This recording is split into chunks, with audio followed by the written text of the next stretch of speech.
Arkadaşlar hepinize selamlar. Sonunda Skoda Kami'yi çekiyoruz. Vallahi yüzümdeki gülümsemeden anlıyorsunuzdur. Mutlu oldum sonunda. Skoda Aykan bu konuda bize yardımcı oldu. İçerideki showroom aracını çekeceğiz.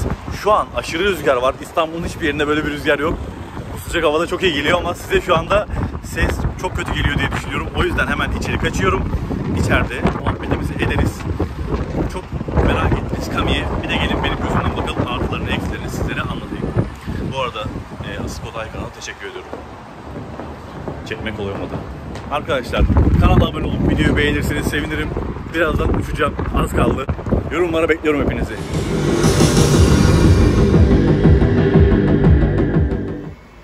Karşınızda Skoda Kamiq. Uzun zaman sonra bir showroom testi yapıyoruz. Yine sessizim çünkü showroom çok sessiz. Şunu geniş açıya alayım. O yüzden çok sesli konuşamayacağım, biliyorsun. Normalde bağıra çağıra anlatıyorum. Önce şuradan dışarıdan bir göstereyim size, aracı anlatmaya başlayayım. Şimdi bu araçta dizel bir motor var. Bildiğimiz bu Golf'lerdeki gibi bir dizel. Ama AdBlue'su var bu aracın. Şöyle göstereyim size. AdBlue görüyorsunuz. Ve şu ayrıntıyı zaten es geçmeyelim. Bizler artık biliyorsunuz bunları. Skoda'nın tüm modellerinde böyle bir buz kazıyıcı geliyor. Skoda böyle küçük ayrıntılara önem veriyor. Simply Clever mantığı var ya, onu bu şekilde yansıtıyor. Şimdi Kamiq'ten bahsedelim. 1.6 115 beygir AdBlue'lu ve 7 ileri vitesli bir araç. Bunun 1.0'ları da var. Bence 1.0 tercih edilmeli, ben size söyleyeyim.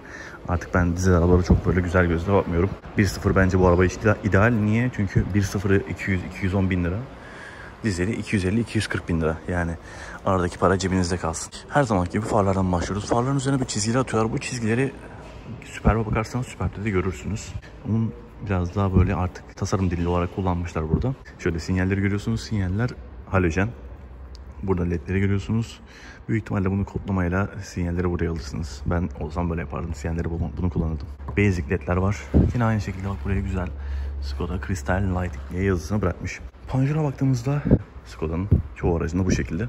Ön tarafta park sensörlerini görüyorum. Bu araçta sis farı yok. Aslında dolu bir araç, biliyor musunuz? Yani artık sis farını kullanmayacaklar anlaşılan. Sis farı bulunmuyor. Şurada bir aktif olduğunu görüyorum şunun. Evet, aerodinamik, bakın şuradan. Burası aktif, aynı Golf'lerdeki gibi. Bu aerodinamiği ve yakıt tüketimini azaltıyor. Ayrıca frenleri de soğutmaya işe yarıyor. Buraya gelmişken bir lastiklerimize bakalım. Michelin Primus 4 geliyor. Güzel bir lastik. 17 inç jantlar var. Jantlar bilmiyorum, ben bu arabada böyle şey isterdim. Renkli bir jant isterdim. Çünkü bu arabaya yakışır arkadaşlar. Böyle siyah bir jant bu arabada çok güzel gidebilir. Mavi renk de güzel, kırmızısı da güzel bunların. Ama jant konusunda böyle daha renkli bir şey, çift renkli daha güzel olurdu. Altta gri parçalar kullanılmış arabayı renklendirmek adına. Bunlar da gayet güzel. Aracın yüksekliği T-Roc'la aynı gibi gözüküyor. Zaten bunların platform olarak da T-Roc'la aynıdır. B segmenti SUV olarak geçiyor bunlar. Devam edersek anahtarsız girişimiz var. Bak, tek paket geliyor ve anahtarsız giriş çıkış standart. Yine aynı o krom detaylar bakın burada da devam ediyor. Arabanın formu böyle hem uzun gözüküyor, biliyor musunuz? B segmenti bir arabaya göre uzun gözüküyor. Arka stoplara bayıldım. Arka stoplar kayıyor. Onu bir kaydıralım. Şöyle. İşte bu güzel.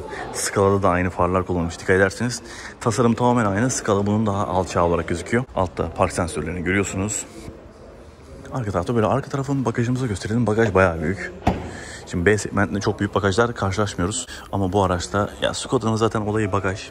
Burada sarı kullanılmış. Hoş değil. Şöyle ince bir kontrol plak kullanılmış ama üzerine Skoda'nın etiketini yapmışlar kontrol plakın üzerine. Çek Cumhuriyeti diye yazmışlar, bak görüyor musunuz? Bu araçlar Çek Cumhuriyeti'nde üretiliyor. Skoda eskiden bir Çek markasıyla sonrasında Volkswagen'e satıldı. Buralarda küçük cepler var. Ya kullanışlı deyince Skoda bunları anlatıyor. Yani bir ailenin arayabileceği tüm kullanışlıları Skoda verebiliyor. Ama şu malzemenin biraz daha kalın olmasını isterdim. Daha tok durabilirdi. Aşağıda herhangi bir kaplama yok.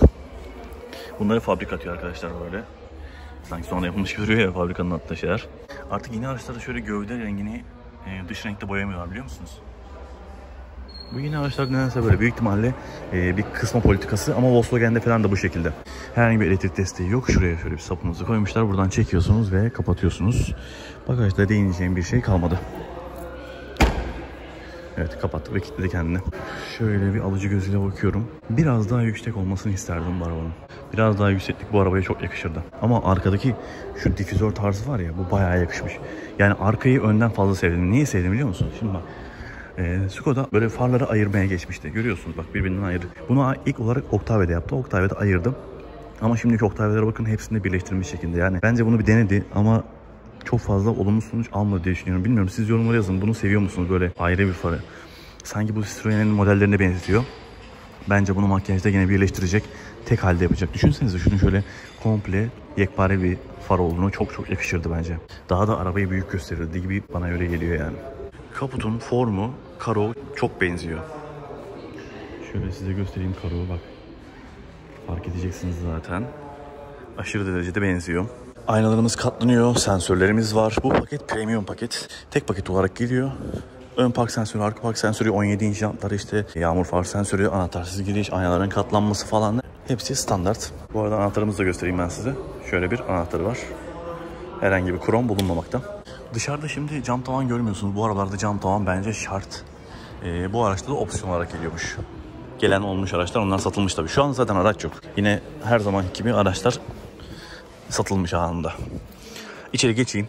Şöyle güzel anlatayım. Şimdi bol bol bağırabilirim. Ama önce şu çok dikkatimi çekti. Gelin bak, şunu göstereyim size.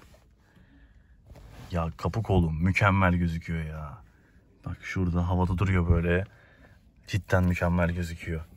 İnsanın sürekli eline atası gelir buna.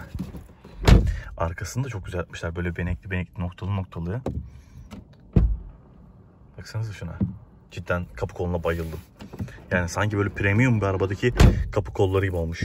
Ve kromun kalitesi falan da çok güzel. Aynı şekilde bu kromlar buralarda devam ediyor. Bu kromlar burada böyle yatay olarak devam ediyor. Yatay niye yapıyorlar biliyor musunuz? Araba geniş gözüksün diye. Ve cidden bu arabada hafif bir genişlik hissettiriyor. Ama sonuçta B sınıfı bir SUV'a biniyorsunuz. Ben T-Roc'u uzun süre kullandım. Sizler de biliyorsunuz, bir sürü videosu var T-Roc'la ilgili kanalda. Onlara yukarıda koyuyorum, bak oradan izleyebilirsiniz. Şimdi T-Roc'la içerideki kaliteyi, hissiyatı karşılaştıracağım. Hepsini anlatacağım. Öncelikle yukarıdaki malzeme kalitesine bakalım. Malzeme kalitesi şaşırtıcı derecede yumuşak. Genelde SUV'larda sert plastik kullanılıyor, biliyor musunuz? Mesela gidin T-Roc'a bakın, sert malzemeler kullanılıyor. Ama bundaki malzemeler gayet güzel. Şurası biraz daha sert. Burası gayet yumuşak. Direksiyon üstü zaten yumuşacık. Start stop tuşu burada. Ben bunu sevmiyorum. Açıkça söyleyeyim. Bu tuşun nerede olması lazım biliyor musunuz? Burada değil. Ben buraya anahtar takma şeyim. Ya tuş buraya koyacaksınız ya da burada elinizin altında olacak. Bence burası daha iyi, güzel değil.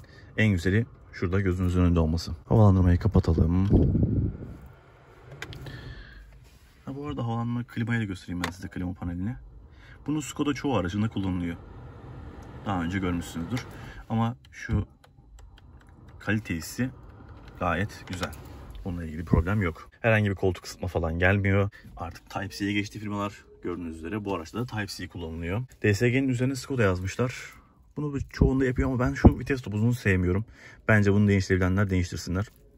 Daha güzel bir vites topuzu olabilir. Kromları falan güzel ama formunu sevmiyorum. Mesela Volkswagen'in DSG'leri çok daha hoşuma gidiyor. Şöyle baktığımızda park sensörünü görelim. Şöyle bir park sensörümüz de mevcut. Biraz koyu tonlar kullanılmış, biliyor musunuz ekranda? Ekran biraz daha koyu tonlar ağırlıklı olmuş. Ama bunu ne yapacaksınız? Tabii ki App Connect'i bağlayacaksınız. Ama kablom yanında değilmiş. App Connect'i bağladığınızda zaten siz artık biliyorsunuz bunları. Burası çok güzel olur. Çünkü şu güzel. Şimdi ben arabada oturduğumu, sürdüğümü düşünüyorum, tamam mı? Bu arabayı sürdüğümde ekran böyle abes durmuyor. Çoğu arabada nasıl biliyor musunuz? Ya çok aşağıda ya yukarıda. Ya şu anda burada tamamen güzel pozisyonda duruyor. Ciddiyim bu konuda. Ekran konumlandırması bence Passat'tan da daha güzel. Passat'ın da burada olmasını çok isterdim. Havalandırmanın aşağıda, ekranın yukarıda olmasını çok isterdim. Çünkü niye biliyor musunuz? Bakarken kafam sürekli böyle aşağı iniyor. Ama şu anda bir düzlem şeklinde gayet net gözüküyor. Bence T-Roc'tan da daha güzel yerleştirilmiş bu ekran. Ve böyle sizi içine hapsetmiş gibi hissettiriyor. Ne biliyor musunuz? Bu göğüs çok fazla böyle yüksek değil. Burada böyle sizi sarıyor. Onu fark ettim şu an. O hissi verdi bana. Yani bu fiyatta bir arabanın, tabii fiyatlar şimdi yüksek ama piyasaya göre ucuz bir arabanın bu şekilde hissettirmesi çok güzel. Ekranın konumuna bayıldım. Bunu size net söyleyeyim. Şuradaki malzemeler olsun. Bunlar burada böyle hani bir sanki bir kabın içinde duruyormuş hissi vermiş ya. Bu cidden güzel olmuş. Uğraşılmış yani. Özellikle şu malzemenin kalitesi çok güzel gözüküyor. Bir yakından bakın. Üzerinde böyle fırçalanmış alüminyum hissi verilmiş ama tabii ki plastik. Akü zayıf olduğu için ekranlar çok fazla gelmiyor. Bak şimdi siyah beyaz bir ekran. Bu yakışmadı. Siyah beyaz olmamalı.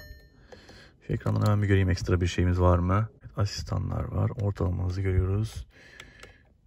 AdBlue'yu gösterdi. Asistanlarda ne var? Sabitleme ve sınırlayıcı vardır.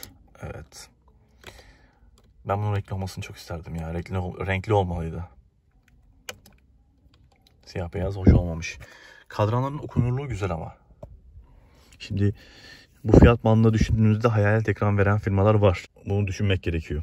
Hayalet ekran olmasını isterdim bu araçta. Far kumandalarımız aynı standart. Far çizgisi güzel. Gelin bir farlara bakalım mı, farları açmışken? Şöyle ben bir arka sis de yakayım. Hemen akümüz bitmeden hızlıca ben göstereyim size. Hemen bakın. Gördüğünüz üzere yukarıdaki ledler yanıyor. Alttaki beyazlık ledleri görüyorsunuz. Bunlar genelde çok kuvvetli oluyor. Bir de arka sinyallere bakalım. Şu dörtlüyü yaktığımızda bakın kayar sinyal güzel donanım. Yani Golf'ü bu yüzden çok seviyorum. Şimdi bunun farlarını kapattım, dörtlerini kapattım. Şimdi şu kapı tarafına devam edelim. Burada derileri görüyorsun. Harbiden deri yani. Oo, güzel. Şu malzeme kullanılması güzel. Burası sert. Camlarımız otomatik tabii ki. Aynalarımız katlanıyor. Gördüğünüz üzere. Far yükseklik ayarımız burada. İşte akü bitince bakın arabamızda böyle arızalar vermeye başlarsa eğer, bir sürü hatalar vermeye başlarsa bilin ki akünüz zayıftır. Burada hız sabitleyicinin kontrol ediyorsunuz. Hız sabitleyici burada olmalı arkadaşlar. Ben burada kullanılmasını pek hoş görmüyorum. Buradan View diyor. Bak View tuşu var ya, aslında ekran için yapılmış bu tuş. Ama burada tabii ki asistanları gösteriyor. Yağmur far sensöründen bahsetmiştim. Ekranımızı gösterdim sizlere. Ekranın zaten içi aynı. Sadece yerleştirilmesi, tasarımı farklı oluyor. Bunda da gayet güzel. Bir torpidomuza bakalım. Bu arabayı alacak olanların ihtiyacı olacaktır. Vay. Güzel halı kaplama var ama yarıya kadar halı kaplama var, görüyor musunuz? Şurada halı kaplama var, burada yok. Buralara falan çok güzel. Halı kaplama olması da çok garip, biliyor musun? Ya böyle bir karışıklık yapmışlar yani. Her şeyden böyle bazısını çok premium koymuşlar, bazısını eksik koymuşlar. Tam böyle bir karma bir araba yapmışlar açıkçası. Şu konsolun gelişi güzel. Ben bunu seviyorum. Şimdi böyle altta kalmadığında, yukarıda olduğunda konsol sizi sarıyor arkadaşlar. Konsol dediğiniz bu şekilde olacak ama konsolda bu olmayacak. El frenimiz manuel. Özellikle otomatik bir arabada el freni manuel olması insanı çok yoruyor. Arabadan indiğiniz zaman P alacaksınız. Kontağı batacaksınız, ineceksiniz. O el frenini kendi halletsin. Bence öyle olmalı. Bu araçta bu şekilde. Burada bir donanım var. Ne koymuşlar buraya? Böyle kartlık, işte bozuk para. Güzelmiş ha. Bardaklık yerine koyuyorsunuz. Şöyle. Bizim arabayı da olur aslında bu. Kolçağımız var. Küçük bir kolçak. Peki bu yükselip alçalıyor mu? Hayır. Ama uzayabiliyor. Şöyle kolunuzu koyup uzun yol yapabilirsiniz. Koltuklarımız tamamen kumaş. Şurada farklı bir malzeme kullanılmış. Böyle tüylü. Alcantara tarzında ama Alcantara değil diye düşünüyorum. Koltuğun tarzı güzel ama. Yani spor bir tarzı var. Omuzlarınızdan dahi sizi sarabiliyor. Koltuk tarzını beğendim. Ve yumuşak bakın. Bu yumuşak koltuk arkadaşlar uzun yolda sizi yormuyor. Yukarıda aydınlatma bakalım, sarı mı beyaz mı? Yok. Aydınlatma yok. İşte bak diyorum size, bir yerden almışlar. Bir yerden çok fazla koymuşlar. Peki iç aydınlatmanız beyaz mı sarı mı? Evet, beyaz. Baktığımızda herhangi bir şey kaldı mı? Şu ceplere bakayım. Burada da kumaş yokmuş. Aslında torpido koymuşlar, buraya koymamışlar. Ön taraftan anlaşılan bunlar. Ön tarafta Isofix var, biliyor musunuz? Bakın. Çocuğunuzun yanınıza oturabilmeniz için Isofix koymuşlar. Ön tarafta değneklerim bunlarda. Altta herhangi bir çekmece var mı? Yok. Hadi gelin bir arkaya bakalım. İşte şu olay biraz daha yüksek olmalıydı. Ben mesela arabanın tepesinin rahat bir şekilde görüyorum. Aslında bu araca ben T-Roc'ta da söylemiştim. Şimdi bu arabaya bir 19 jant var ya, böyle 19 jant ve yanakları da yüksek bir lastik lazım. O zaman hiç yayma yapmadan yükseltebilirsiniz ve araba size çok daha iyi bir su hissiyatı verir. Bak bunu deneyin, güvenin bana, güzel olacak. T-Roc'ta yapacak bir arkadaş vardı, alacağım demişti. Bilmiyorum, izliyorsa yorumlara yazsın. Burada Twitter'ı bak buraya saklamışlar. Şuraya şöyle beneklerin içine. Arka taraf da aynı şekilde. Burada şimdi yumuşak malzeme bakalım. Burası gene deri. Gayet güzel. Kapı üstleri sert. Şurada güzel bir detay var. Şu arka koltuğu yatırırken buraya takıyorsunuz arkadaşlar bunu. Emniyet kemerinizi. Böylece hani koltuk yatırırken emniyet kemeri geliyor gidiyor gibi derdiniz olmuyor. Bu da gayet hoş. Tavan döşemesi bu şekilde. Bunun cam tavan olması lazım ya, açıkçası söyleyeyim. Cam tavan gerekli. Bu arada bakın şu gözüme çarptı. SOS tuşumuz da mevcut. Ülkemizde çalışıyor mu bilmiyorum ama SOS şu mevcut. Büyük ihtimalle çalışmıyordur çünkü en son sim kartlarından dolayı yasaklanmıştı. Arkada havalandırma var. Şimdi bunu çocuklu bir aile kullanacak bu arabayı. Havalandırma gayet yeterli olur. Bak Isofix'in arkada da kancasını takmanız için yer var. Koltuk, kolçak var arkada. Çok güzel. Ya işte bu arabayı 197 bin lira alanlar yaşadı arkadaşlar. 1.0 TSI'yi 195-197 civarına aldılar. Vallahi yaşıyorlar yani. Bayağı uyguna verdiler. Şimdi lansman araçları bitmiş zaten. Fiyatlar 200-210 bandına çekilecekmiş. Kolçak gayet güzel. Bir de sağlam hissettiriyor ya. Böyle güzel yol gidilir. Ön koltuk bana göreydi. Ben rahattım ön koltukta. Zaten gördüğünüz üzere direğin arkasında oturuyorum. Her seferinde söylüyorum, ben biraz geride oturuyorum. Şöyle baktığınızda burada güzel bir yerimiz var. Ve ayaklarınız da alt tarafa girebiliyor. O yüzden arkadaki yaşam mesafesi güzel. T-Roc'la aynı. Baktığımda aynı. Belki bir tık daha büyük olabilir. Bir tık daha belki. Ama ferah tabii. T-Roc biraz daha basık oluyor. Camlardan dolayı. Bu aracın camları bildiğiniz station wagon camları gibi. Yani biraz aslında station wagon hissi de var bu arada, biliyor musunuz? Yani yükseltilmiş bir station wagon hissiyatı da veriyor. Burada askı aparatlarımız var. Gene aynı şekilde beyaz lambalar kullanılmış burada. Böyle. Arkaya erişim yok. Yani aslında bu arka erişim değil, kayak gözü. Bizde arka erişim olarak kullanılıyor. Ama bu araçta koyulmamış. Ya şimdi düşünüyorum bunun rakiplerini. Peugeot 2008 var. T-Roc var.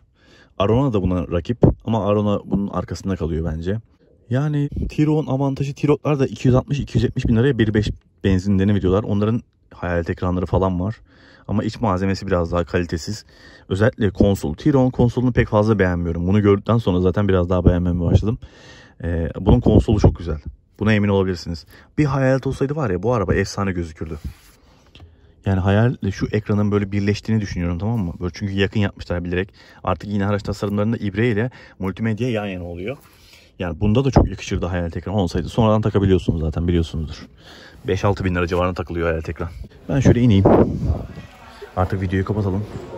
Fiyat konusunda ben detayları yazarım. Burada Aykan'ın adını veririm. Arkasını çok beğendim ya. Diyorum ya, arkası biraz daha yüksek olsun. Efsane gözüküyor ya. Arka az daha yüksek olacak. Bence böyle. Siz ne düşünüyorsunuz bu konuda? Şimdi yeni fiyatlarla düşünün. 250 bin lira dizeli. 200 bin lira 1.0'ı diye düşünün. Satar mı? Bence satar. Araç fiyatları çok yükseldi çünkü. Size tüm detayları anlattım diye düşünüyorum. Arkadaşlar videodan bu kadardı. Bu test arabası olduğunda da aynı şekilde gelip beraber bakarız. Sürüşünü yaparız inşallah. Bir pol sürüşte yaparız bunu da. Kendinize dikkat edin. Görüşürüz. Başka videolarda görüşmek üzere.